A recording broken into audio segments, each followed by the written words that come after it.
Welcome to Revitalize and Replant with Mark Clifton, where we equip pastors to take their churches from declining to thriving by pointing them to a new future and a new hope. Join us weekly for encouragement and practical advice in your pastoring journey. Ladies and gentlemen, It's Revitalize and Replant with Mark Clifton, and there is Mark Clifton there. I'm right here. And to my left, Dr. Hallock. Hey, guys. Wow, back from sabbatical, and I've missed you guys. We've missed you. I'm serious, big time. You look different. You do. I feel different. You look older. I feel older. I was going to say he looks younger, actually. I was going to look refreshed anyway. I'm Dan Hurst, and we're going to continue with a series of what we've been doing now for over a year, talking of ways that we can find things that might encourage you as pastors and church members to stimulate the faith of your church and grow your church. And today, we're talking about a subject that we probably should have talked about a long, long time ago. I know. When you think about the name of this podcast, this is probably something we should have done a year or two ago. Yeah. But anyway, we're a little late to the party, but we are doing it today. Chuck Lawless has a great little article on 7 reasons we must be patient with church change. You know, and I am not a patient person. That's why I keep interrupting you all the time. I am not patient with anything. And it's really ironic. I was a church planter for most of my ministry. And even as a church planter, I was what was called a serial church planter. I mean, seriously, I was. That was my job. That's the name? It was called a church starter strategist. It was a different approach. It was a different approach. Yeah, I would go in where there was nothing at all, and I would through the power of the Holy Spirit, hopefully, we'd get something going. We get a Bible study going. We get a group of people together, and then I would go find a founding pastor and bring him in, and he would organize that. And my job was to have maybe 2 or 3 of those things going at one time in a region. So I would go and start things and then move on, which was great for someone who has no patience and has ADD. It was my perfect gift set. That's like a perfect fit. It was a perfect fit for me. I was always my boss at the Home Mission Board said you need to be planting one, planning one, and praying about one all the time. I was doing that. Well, then the Lord did a direct change in my life and put me into revitalization and replanting, where you have to be patient. You'd be really talking about tactical patience. Yeah, that's right. I want to come in and just change everything right now, and you can't. And so that's what we're going to talk about today is how do you pace this change, and how important is it to pace the change? I talk to guys all the time who don't understand the importance of pacing change. Some go too slow, some go too fast, and then, of course, some don't go at all. But anyway, Lawless has a great article here, so we're gonna dive into it.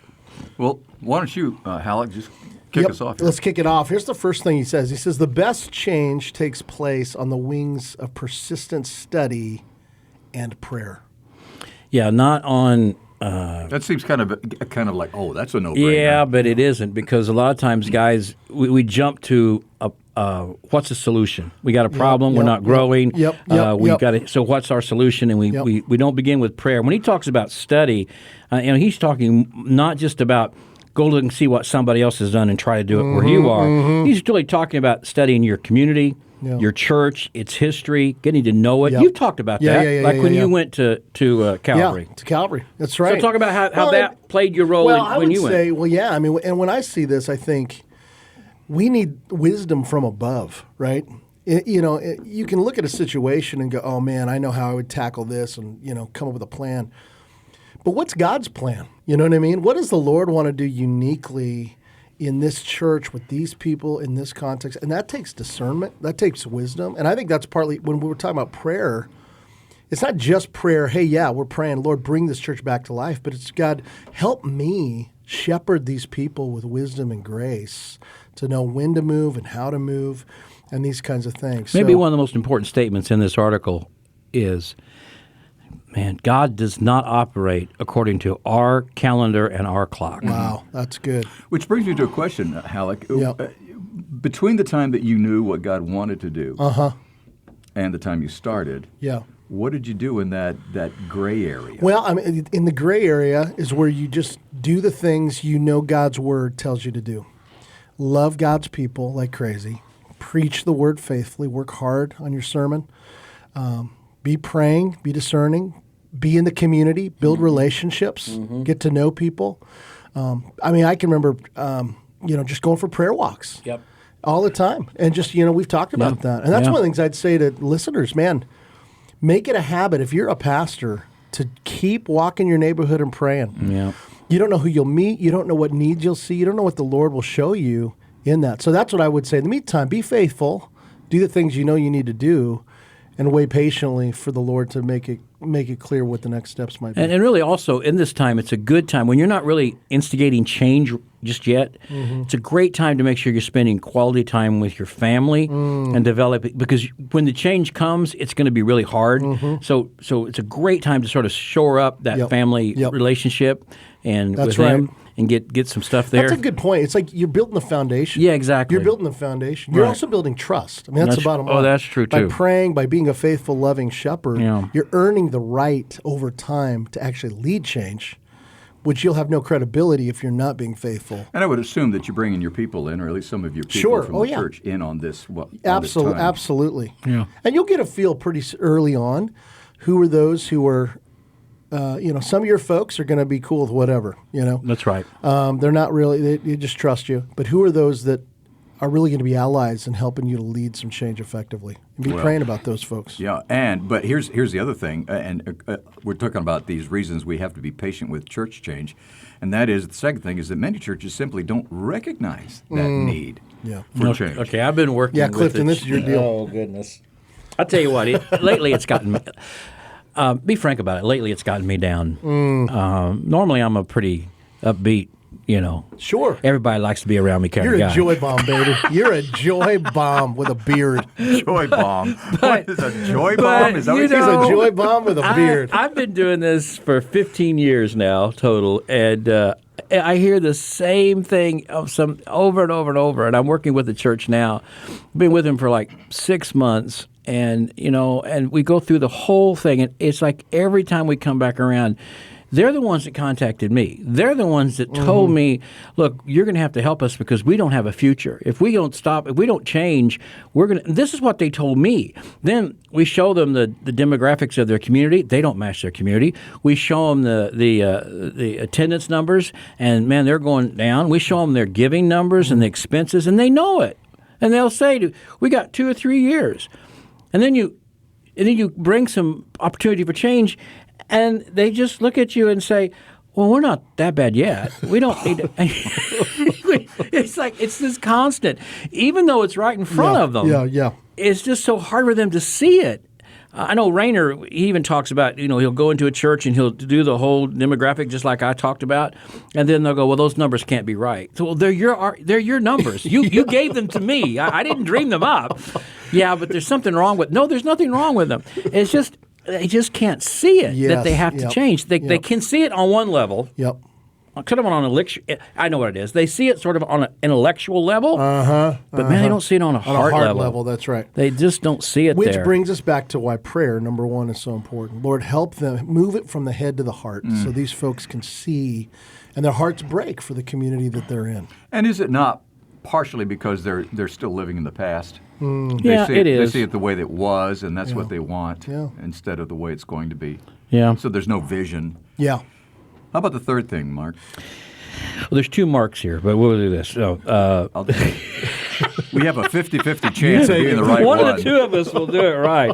Some changes require structural change. Even a church bylaws and constitution, that process usually takes a while. The system we're trying to change usually has been in place a long time, and changing it can be a slow process, and you just have to be willing to do that. If you come in and try to change the membership roles immediately. We've talked about that. If you try to do that immediately, go ahead and send us your resume because you'll be looking for a job. All right, number one. If you come in and try to change the Constitution and bylaws immediately, they're going to get all hung up on details and stuff, and you're going to forget about changing the church culture, all those things. So those things require time, and a lot of times they're best to happen organically, not try to force them to happen. They should really, in a lot of ways, they should follow the change that's taking place.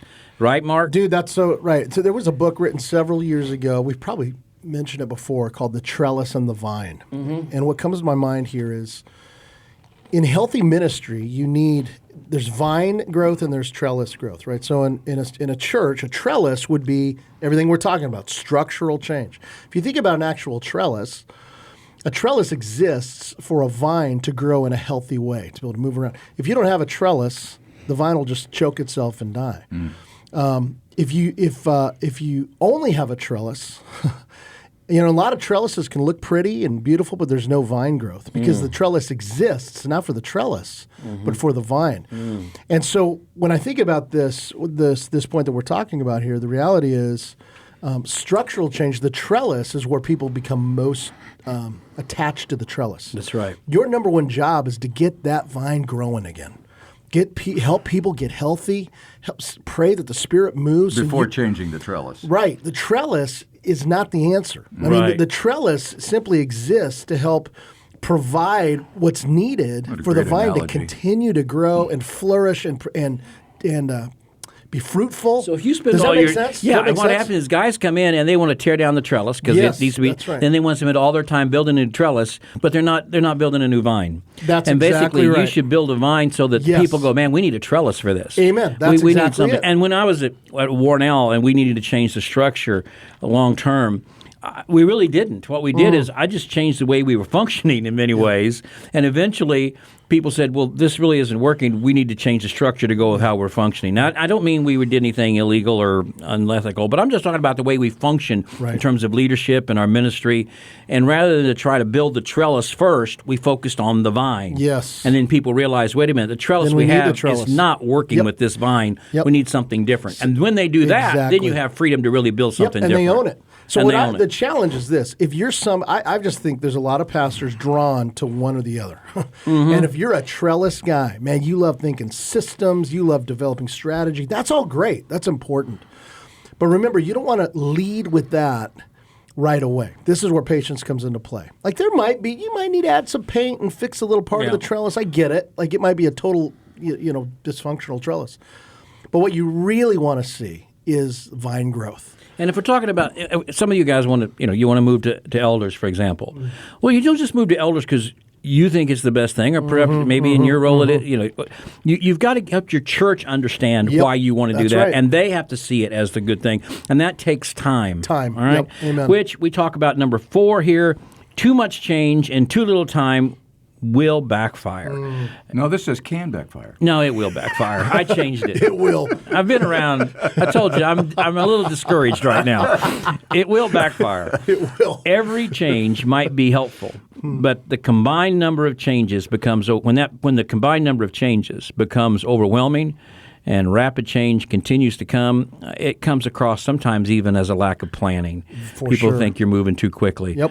And you got to understand, this analogy that maybe even in your leadership, you guys over time, you get together, you whiteboard stuff, you pray about it, you talk about it, you get excited about it. Maybe you take weeks or months. Maybe you've taken years to sort of see where God wants this church to go, and then you just sort of back up the truck. It took you a year to load the pickup or the dump truck. And then you back it up one Sunday morning and you just unload the whole thing on your people all at once, and they're just crushed by it. You got to carefully unload it a little bit at a time. That's what we're trying to say. And nobody really totally, completely embraces change. No. We like parts of change. That's right. But we don't. The idea that you're changing, if somebody thinks that you're changing everything, Yeah. that's the way they think. That's right. Even though you're not changing everything. It's just like you talked about. You're putting a little paint here on this and there. It's amazing how angry people can get, because that's their first response is anger. Yep. You're That's right. changing everything. Well, why'd you hire me? Yeah. And we've said it so many times, especially people over the age of 60, and that's who a lot of your leadership will be. Everything in their life has changed so much, and they're sick of change. They don't want any more change. They don't want to come up with new passwords on their phone. They don't want to. They can't go to the stores they used to go to. Yep. Everything's changed. Their cities have changed. And the one thing that hasn't changed is that church. Yep. And that has become an idol to them. And you've just got to help them understand. Well, that brings us to the One fifth thing, I'm point. going to say something real quick, practically. Here's my encouragement. If you're a replanting pastor, here's what I would encourage you to do is find a couple of the trusted leaders you have, and you want to set some realistic change, quote-unquote, goals for year 1, years 2 to 3, and years 4 and 5. Okay. Those are 3 different time segments. What you're going to try, you can do some change in year 1, but you got to be really discerning and careful. What are those things? What is a year 1 thing and what's a year 2 to 3 thing? Or, man, that's a year 4 to 5 thing. And I think sometimes what you can say is this. This has been my mantra from the beginning of doing this kind of work. You go ahead and change the things they don't mind you changing right now. Start with the things they don't care that you change. That's right. And do it well. And do it well. Yep. There might be some things that they don't care that you change, but just get them used to that. Exactly. It's just stuff out there on the peripheral that they don't really care if you change. That's right. Totally. This comes to point 5, and I have a question about this. Point 5 is sometimes those members who have been most faithful over the years are the ones who most need convincing of change. So let me ask you, would you ask those people in year 1, would you ask them, what do you want to see changed? I think part of what I would say is this. I think part of the process of discerning and making and assessing where a church actually is, like naming reality, I would say in kind of the dating phase is asking those questions. Like, what do you see as a problem? What do you think is a strength? What are opportunities here? And what has been tried in the past? There you go. That's good. Because a lot of times you're going to come in with something and they've got a bad taste in their mouth on that, and you need to know that before you begin. Because you got to know. I mean, here's just what we know. If you're interested in leading a church toward revitalization, and the key leaders have no real interest at all in making any changes, well, that may not be the church for you. Right, so part of it is you need to do a good job of going the extra mile to get to know who are the influencers here, maybe even before you decide to go and shepherd the church. Not maybe. Yeah, and really, I like what Lawless says here. It's seldom smart to run over people. Yeah. All It right. never goes well. That's usually a dead and body right there. it's a really. You can hear Lawless guys, saying that, can't you? Yeah, I can. So I mean, if you don't hear anything else in this podcast, and by the way, that comes not only from Lawless but from my own personal experience. It's seldom smart to run over people, and we want to do that. Yeah. I mean, God called me here, right? There's so much that needs to be done, and you're standing in the way, and. There comes a time when you may have to make those hard decisions, but we always make them. I think we make them way too soon. Way too soon. And we run over people way too quickly. Yep. And remember, there are very few. There are hills to die on, but very few of them. That's right. Very few of There them. ought to be a formula that we can come up with that says before you make a change, Hey, that'd be a bestseller. A, B, C, D, E. Well, what I always had on my desk was the 8 ball. Oh, that always works. Well, they cast lots in the Bible. That seems biblical. It was okay. Do you think there's a problem with that, or what? No, it depends on if you prayed over it or not. Number 6, we're often trying to change churches that have been in maintenance mode for a long time. Oh man, Yeah. That's so true. Yeah. Was your church, was Calvary in a Man. maintenance mode when you went Oh there? yeah, for sure. I mean, they were in survival mode, but it was a maintenance mode for sure. And they sometimes Yeah, feel like maintenance has been a success. Yeah, well, that's a good Oh, point. yeah, Yeah, we that's a haven't good point. closed. We're still doing fine, And the church I've been working with, even though they called me and said we're hurting, we're not. Every now and then, when we get to a place of needing, make the significant changes, they'll say, well, we're doing all right. I mean, we still make it. We're not that desperate yet. And so it's almost like being in maintenance is a success. Well, dude, okay, so here's one of the things, guys, on sabbatical. I began lifting weights again. Did you on purpose? On purpose. On purpose. I thought you meant lifting You more. look incredulous, Well, Mark. I thought he meant like he was lifting more weight by just. I'm sorry. Nope. It was actually on purpose. Okay. Because, I've been running and stuff, but I'm getting, we're getting older, guys, and I feel like I need to do a little bit of weight, not like crazy weight training. But anyway, so I joined this club, I don't know, Planet Fitness or something, and they have this really cool, it's like a 30-minute kind of circuit that works your whole body, every muscle, right? Let's just say this. My body's been in maintenance mode for a long time. And it did not take long to start lifting. And I'm not kidding, man. I have not been that sore. I was kind of cocky about it. I'm like, man, look at this. I'm like 18 again. Yeah. The next day I could barely get out of bed. Oh. and so 3 times a week I'm doing that. Well, now my body's kind of adjusted to it, right? And I'm not quite as, I still get sore. I mean, but nothing like I did before. Point being, I think churches are the exact same way. Oh, that's a good word. And you got to be careful. You can't be the dude coming in going, man, I can lift the same I did in high school.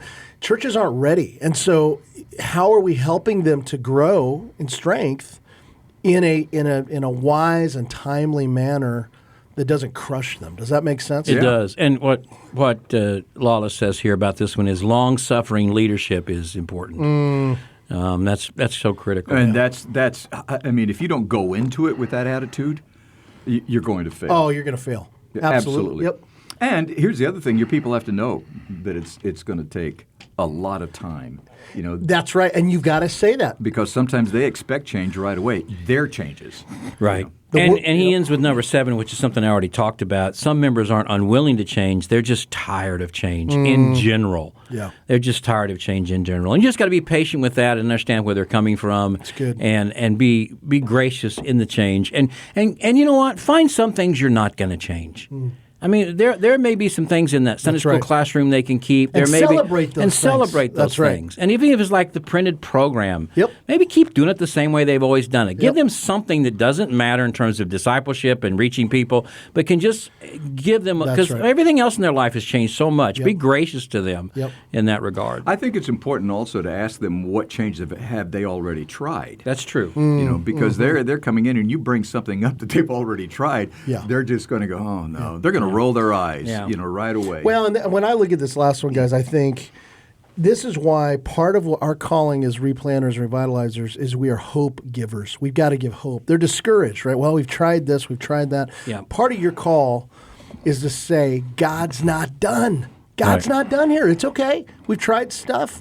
But our God's living, and He has a plan. Jesus has a plan, as you always say, Clifton, for this church. And so you've got to bring hope that change actually can happen. And if you don't believe that, then you really shouldn't be leading that church. Well, probably shouldn't even be pastoring. Well, yeah. Probably not. That's right. So that pretty much wraps it up for us today. And a great little article from Chuck Lawless on how do you manage change? Reasons that we have to be patient with church change.